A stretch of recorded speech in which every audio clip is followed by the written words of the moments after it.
Youngest Jake here with what's going to be a quick video on a few bargain deals that I've found, some Facebook trades that I've done to acquire some blasters, maybe for modification purposes, but also just to have as collection pieces or for specific videos I have in store.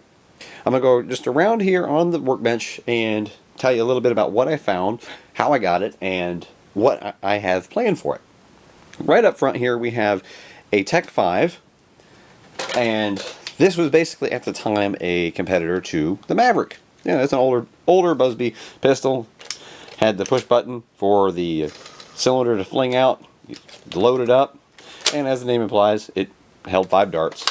Top prime, and very low on power. Not a whole lot of modding potential, but I got it just for collection purposes.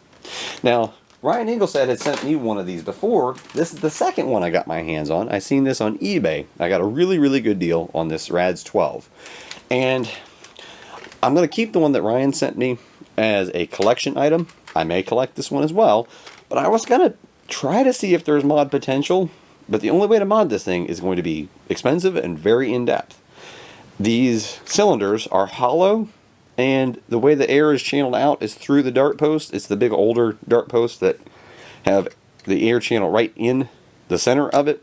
They tend to blow out new darts, and they'll blow out a hole right in the side of the foam. A lot like I was having problems with the Adventure Force waffle tips, which again, I am revisiting them. I will post a video on those specific darts, but it's not because of the darts. This will do it to every one of them, including the name brand darts like Nerf's own AccuStrike, or I haven't actually had it happen to a Buzzbee Precise Pro, but I don't want to tempt fate. But it would take brassing every one of the 12 barrels. And I don't know if there's going to be much power to be had from it, because it's an older Buzzbee blaster. It's very neat. When you pull back the priming handle on the top, the whole cylinder spins, and then each individual set of 3 spins. And no, don't want to dry fire those. That's a neat one. Picked it up off eBay at a good deal. And same story here with this Ultimate Rapid Blast. I've got a couple of these things now. And of course they have the attachment point. This is a C system blaster, and it does have a top attachment point, so you can put a B on top of it. I got this really good as a deal on eBay. It's very clean condition. This one is going to be a collector item. I may use it as it is. I found that I actually had some luck with it feeding and taking X-Shot darts. They're a little shorter, so I had some luck with it. I've got another Tech 6 back here. Again, Ryan Ingolstadt has sent me one. I found another one. This one was really cheap, and I got it included in as a package deal. Again, eBay special.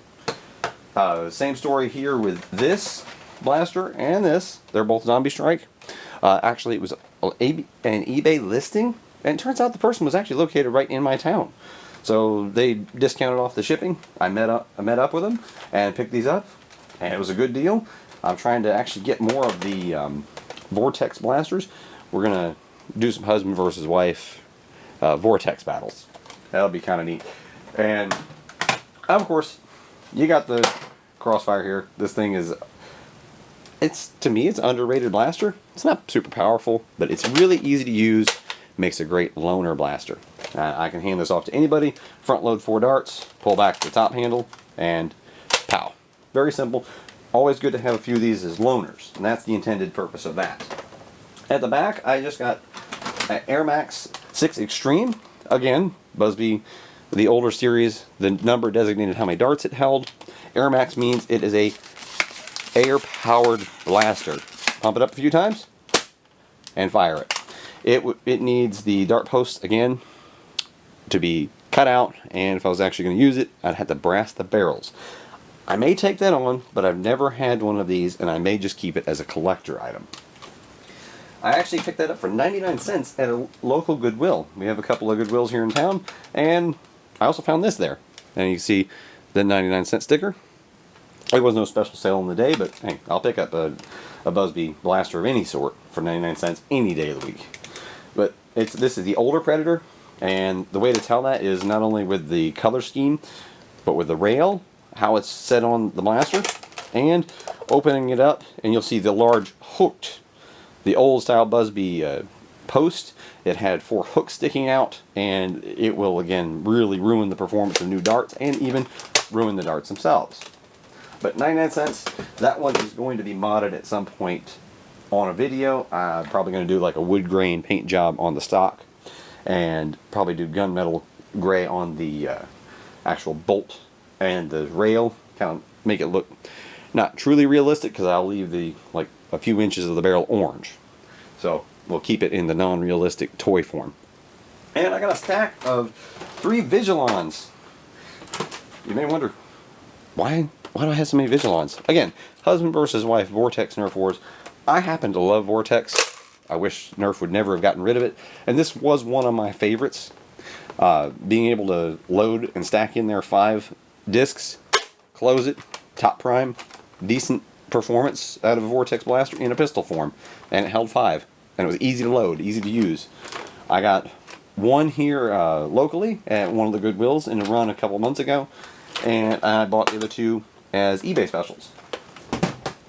And another one in that same trip where I picked up that one of the Vigilons, I also picked up a Buzzbee Outlaw water blaster. This is my personal favorite water blaster. And yes, I do get into playing with water blasters in the summer. It gets hot here in the 90s. And me, wife, and kids, it's just backyard fun in its truest, purest form. No darts to pick up. There is that.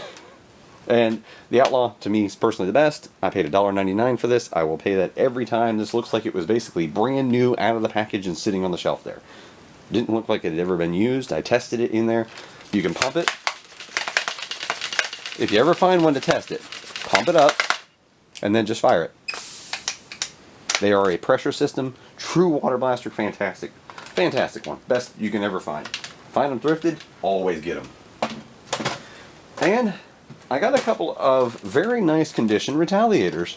Both were eBay specials. I paid under $10 for each of them, including shipping. I got one for $9.95 or $9.99 with free shipping, and the other one I paid, I think, $10 even. And these are going into mod videos. I have specific purposes, and I actually need to get my hands on one more Retaliator or Recon for a mod video. These 2, I have the parts in. These will be modded. I have a video that I'm going to be doing on NF Strike's worker kits. They made a basic and a luxury kit. I bought both kits, and I'm going to put them in and show you what you get with the kits and how much performance you can expect to get out of these. Kits came with the NF Strike 7 kilogram spring, breeches, whatnot. One came with a metal trigger, one didn't. So those kits we put into these 2. These are stock condition, very, very nice, new condition almost. This one in particular has basically like no scratches or scuff marks. And this one's not much worse off, just a couple of nicks on the handle, which of course it's going to be modded. I can paint them up even.